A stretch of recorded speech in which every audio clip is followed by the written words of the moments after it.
नमस्कार. बाजार गप्पांच्या या भागामध्ये आपल्या सगळ्यांचं मनापासून स्वागत. आपला बाजार गप्पांचा आजचा विषय भारत हेवी इलेक्ट्रॉनिक्स लिमिटेड म्हणजे भेल. आज भेल घ्यायचं अगदी तात्कालिक कारण सांगतो. जसं गेल्या आठवड्यामध्ये आपण LICचा शेअर घेतला, त्याचं अनेक कारणातलं एक कारण असं होतं की पंतप्रधानांनी संसदेमध्ये त्याचा केलेला उल्लेख, अगदी त्याच भाषणामध्ये जसा LICचा उल्लेख आहे तसा BHELचा उल्लेख आहे. BHEL ही आपल्या देशातल्या पहिल्या बॅचच्या नवरत्न मधली कंपनी, अत्यंत जुनी जाणती कंपनी आणि अत्यंत धीमेपणानं परंतु अत्यंत आश्वासकपणानं कामगिरी करणारी अशी कंपनी. त्याच्या तंत्रकुशलतेविषयी जागतिक पातळीवरती आदराने बोललं जातं अशी कंपनी. परंतु इतकं सगळं गौरवशाली असताना सुद्धा त्या कंपनीच्या शेअर्सची बाजारभावातली कामगिरी किंवा बाजारातली कामगिरी ही तितकीशी उत्साहवर्धक नसते.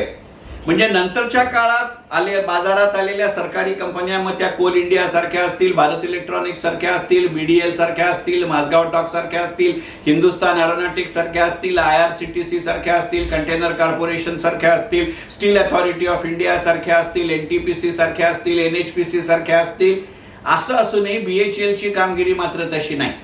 किंवा या कंपन्यांची BHELच्या तुलनेमध्ये शेअर्स म्हणून असलेली कामगिरी चांगली आहे.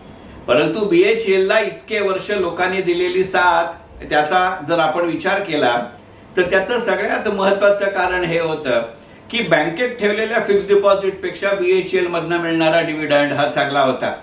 फार मोठ्या प्रमाणावरती भांडवल वृद्धी किंवा कॅपिटल अप्रिसिएशन अशी देणारी ही कंपनी नाही. परंतु ज्या पद्धतीनं आपल्या देशामधली इलेक्ट्रिसिटी आणि इतर गोष्टींचं प्रमाण वाढतंय, त्या दृष्टिकोनातनं मूलभूत इंजिनिअरिंग आणि त्याचं उत्पादन या दृष्टिकोनातून BHELचं महत्त्व येणाऱ्या काळामध्ये वाढतं राहील याविषयी कोणतीही शंका नाही. विशेषतः BHELची ज्या पद्धतीची मास्टरी आहे तो विचार करता जर आपण धीमेपणानं त्याची वाढ होऊ द्यायला तयार असू तर BHEL सारख्या शेअरला पर्याय नाही, ही गोष्ट नक्की. मुळातच BHEL ही काही फार मोठी आक्रमकपणानं मार्केटिंग करणारी कंपनी नाही, त्याचं प्रॉडक्टही तसं नाही. हा व्हिडिओ रेकॉर्ड करत असताना BHELची शेअर्सचे बाजारभाव साधारणपणे 100 ते 102 रुपयाच्या आसपास होते. पुढचे 1.5 ते 2 महिन्यांमध्ये ते 102चे फार तर 107 108 होते. काही शेअर्सच मुळात असे असतात की ते एका विशिष्ट प्राइस बँडमध्ये फिरतात. केवळ दिवसभरातच नव्हे तर मर्यादित काळामध्ये ते किती कमी होतील यालाही अंगभूत मर्यादा असतात आणि ते किती वाढतील यालाही अंगभूत अशा मर्यादा असतात.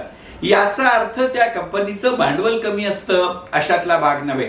असा याचा अर्थ त्या कंपनीची त्यांच्या क्षेत्रातली कार्यक्षमता वादास्पद असते असाही त्याचा भाग नसतो. पर उलट या कंपन्या अशा स्वरूपाच्या असतात की ज्यांचं भागभांडवल खूप मोठ्या प्रमाणावरती असतं आणि त्यामुळे त्यांना कितीही नफा झाला तरी भागभांडवलाच्या तुलनेमध्ये दिसणारं त्याचं प्रमाण किंवा टक्केवारी ही कमी राहते. त्यातही BHEL सारख्या सरकारी कंपनीबद्दलचा एक दुसरा मुद्दा लक्षात घेण्याजोगा असतो की मुळात ती सरकारी कंपनी असते आणि त्यामुळे BHELची बाजू सरकारी कंपनी म्हणून पंतप्रधानांनी घेतली की राजकीय अविश्वासाला दिलेलं आर्थिक विश्वासाचं उत्तर अशा स्वरूपाचं जे त्यांचं भाषण होतं त्या दृष्टिकोनात आर्थिक कामगिरीच्या निकषावरती त्यांनी BHELचा विचार केला, याचं गणित लक्षात घेतलं पाहिजे. आणि मग असा जेव्हा आपण एक विचार करतो, राजकारणाच्या पलीकडे जाऊन एक गुंतवणूकदार म्हणून, एक नागरिक म्हणून आपण विचार करतो, त्यावेळेला असं लक्षात येतंय की BHELच्या मूलभूत कामगिरीच्या आधारावरती हा उल्लेख झाला असण्याची शक्यता जास्त आहे. यात कोणाचंही राजकीय वकीलपत्र घेण्याचा भाग नाही.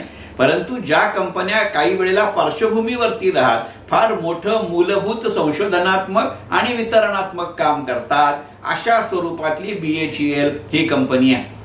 त्याच्यामध्ये फार मोठा ग्लॅमरसचा भाग असतो अशातला भाग नाही.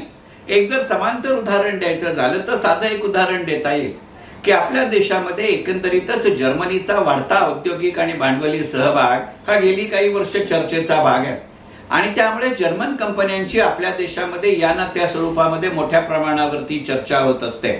कार म्हटलं की व्होल्क्सवॅगनची फार मोठ्या प्रमाणावरती चर्चा होते. व्होल्क्सवॅगन ही जर्मन कंपनी आहे, परंतु ऑटोमोबाईल हे क्षेत्र जसं चर्चेचं आहे, तुमच्या माझ्या थेट उपयोगाचं आहे, कारण आपण मारुती वापरतो, मारुतीच्या गाड्या वापरतो, टाटाच्या गाड्या वापरतो, तशा व्होल्क्सवॅगनच्या वापरतो आणि त्यामुळे आपला एक नागरिक म्हणून, एक ग्राहक म्हणून व्होल्क्सवॅगनशी थेट संबंध येतो. परंतु त्याच क्षेत्रातली नाही, पण त्याच देशातली असलेली सिमेन्स सारखी कंपनी ही एक फार मूलभूत इंजिनिअरिंग काम करत असते. पण सिमेन्स जे माल बनवतं त्याच्याशी एक सामान्य नागरिक म्हणून, एक सामान्य गुंतवणूकदार म्हणून माझा थेट संबंध येत नसतो. अगदी अशीच तुलना BHELची सिमेंट्सशी करता येईल. ते केवळ दोघं एकमेकांचे पुरवठादार आहेत किंवा एकमेकांचे ग्राहक आहेत म्हणून यांची तुलना करता येईल असं नव्हे, परंतु त्यांची कार्यशैली आणि कार्यक्षेत्र याच्यामध्ये असलेली समांतरता हा विषय आहे. आणि त्यामुळे BHELच्या जागतिक महत्तेचं उदाहरण म्हणून BHEL हा आजच्या बाजार गप्पांचा विषय आहे. दुसरी गोष्ट BHELच्या बाबतीत तुमच्या माझ्यासारख्या सर्वसामान्य गुंतवणूकदारांना अशा दृष्टीनं महत्वाची आहे की BHELचे भाव मी मगाशी म्हटलं तसं त्याच्या एका विशिष्ट पातळीमध्ये फिरत असतात. अगदी आजही आपण जर BHELच्या बाजारभावांची चर्चा करायचं झालं तर तुमच्या असं लक्षात येईल की जर आपण त्याच्या डेली म्हणजे दैनंदिन बाजारभावांचा विचार केला तर तुमच्या असं लक्षात येईल की त्याच्या दिवसभरातली सगळ्यात कमी किंमत आणि दिवसभरातली सगळ्यात जास्त किंमत याच्यामध्ये फार मोठा फरक नसतो. त्याच दृष्टिकोनातनं जर विचार केला तर त्याचा 52 वीक लो म्हणजे वर्षभरातली सगळ्यात कमी किंमत आणि 52 वीक हाय म्हणजे वर्षभरातली सगळ्यात जास्त किंमत याच्यामधलाही फरक एका अर्थानं मर्यादित असतो. साहजिक तो दिवसभरातल्या मर्यादेपेक्षा जास्त असतो, परंतु ज्या पद्धतीनं शेअर बाजाराचे निर्देशांक वाढतात किंवा ज्या पद्धतीनं ज्या प्रमाणामध्ये शेअर बाजाराचे निर्देशांक खालती उतरतात त्या वाढीचा किंवा उतरणीचा वेग आणि BHEL मधल्या शेअर्सच्या बाजारभावातल्या वाढीचा वेग आणि उतरणीचा वेग याच्यामध्ये फार मोठा फरक असतो. कारण मुळातच BHEL हा तशा अर्थानं धीमा शेअर आहे. आणि मी एका माझ्या आधीच्या व्हिडिओत म्हटलं तर तसं ज्याची आत्ता सुद्धा वाढीव बाजारामध्ये 100-102 रुपयाच्या बाजारभावाने उलाढाल होतीये तो शेअर वाढून वाढणार किती आणि घसरून कमी किती होणार हे लक्षात घेतलं पाहिजे. पण असे जेव्हा मर्यादित प्रमाणामध्ये शेअर्सच्या बाजारभावांमध्ये बदल होत असतात त्यावेळेला तुमच्या माझ्या मनातली शंका अशी असते की या कंपनीमध्ये तर काही गडबड नाही ना, या कंपनी प्रवर्तकांमध्ये तर काही गडबड नाही ना. या दोन्ही प्रश्नांची उत्तर ठाम नकारार्थी असणारी गोष्ट म्हणजे BHEL आहे ही गोष्ट लक्षात घेतली पाहिजे. आणि त्यामुळे पूर्णपणाने अनाकर्षक असं क्षेत्र पण अत्यावश्यक असं क्षेत्र त्यामधली असणारी तंत्रकुशलतेची डिमांड त्यामुळे त्याची दृश्यमानता म्हणजे व्हिजिबिलिटी कमी असण्याचं प्रमाण यामुळे BHEL सारख्या कंपन्या बहुतांश वेळेला बाजाराची चर्चा करताना त्या चर्चेच्या कार्यक्षेत्राच्या बाहेर राहतात. पण ही मंडळी जोवर आपल्या कार्यक्षेत्राच्या कार्यक्षमतेच्या बाहेर येत नाहीत तोपर्यंत ते चांगले शेअर असतात ही गोष्ट लक्षात घेतली पाहिजे. आणि इथे मात्र एक गुंतवणूक करत असताना लक्षात घ्यावं लागतं की ह्या शेअर्सची फार मोठ्या प्रमाणावरती खरेदी विक्री करता येते, निदान डे ट्रेडिंगच्या दृष्टिकोनातनं विचार करता येतो अशी सुत्रामही शक्यता नाही. आज मी तिला 100-102 रुपयाच्या आसपास हा शेअर घेतल्यानंतर किमान 6 ते 7 महिने थांबायची तयारी असेल तर त्याच्यामध्ये पोझिशन ट्रेडिंग करता येतं. आणि त्यामुळे BHEL हा शेअर किंवा BHEL सारखे शेअर हे जसे डे ट्रेडिंगला चालणार नाहीत तसं BHEL सारखा शेअर अत्यंत अल्पकालीन ज्याला आपण शॉर्ट टर्म इन्व्हेस्टमेंट म्हणतो अशालाही चालत नाहीत ही गोष्ट लक्षात घेतली पाहिजे.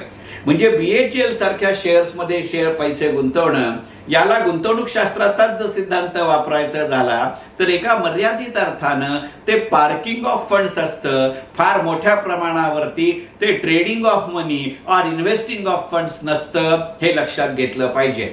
मग हे ज्यांच्या मानसिकतेमध्ये बसतं त्यांना पूर्णपणाने सुरक्षिततेची आणि मर्यादित का होईना पण उत्पन्नाची हमी देणारा शेअर म्हणजे BHEL. सध्या ज्या पद्धतीनं आपली अर्थव्यवस्था एका कन्सॉलिडेशन फेजमध्ये आहे त्याला पूरक असणारी अशी ही कंपनी आहे. त्यामुळे जसजसं आपल्या देशाच्या अर्थव्यवस्थेची सर्वमान्यता वाढेल, आपल्या देशाच्या अर्थव्यवस्थेची निर्यात प्रधानता वाढेल तसतसं BHEL सारख्या गोष्टींना वाढीव मागणी येईल का याचा विचार करावा लागेल. पण हे मुळातच असं तंत्रकुशल गणित आहे की केवळ जसं संरक्षणामध्ये झालं किंवा केवळ जसं इस्रो सारख्या स्पेस रिसर्चमध्ये झालं त्या वेगानं आणि त्या दृश्यमानतेनं याचं ना कच्च्या मालाचं क्षेत्र बदलत ना याच्या पक्क्या मालाचं क्षेत्र बदलत आणि त्यामुळे जाणीवपूर्वक बाजारभावातले बदल आणि त्याची कारणं याचा ट्रॅक ठेवणाऱ्यांना किंवा ठेवू शकणाऱ्यांना किंवा ठेवू इच्छिणाऱ्यांना पूरक असा BHELचा शेअर आहे याविषयी माझ्या मनामध्ये कोणतीही शंका नाही आणि म्हणून आत्ताच्या बाजार गप्पांचा विषय BHEL. मनपूर्वक धन्यवाद.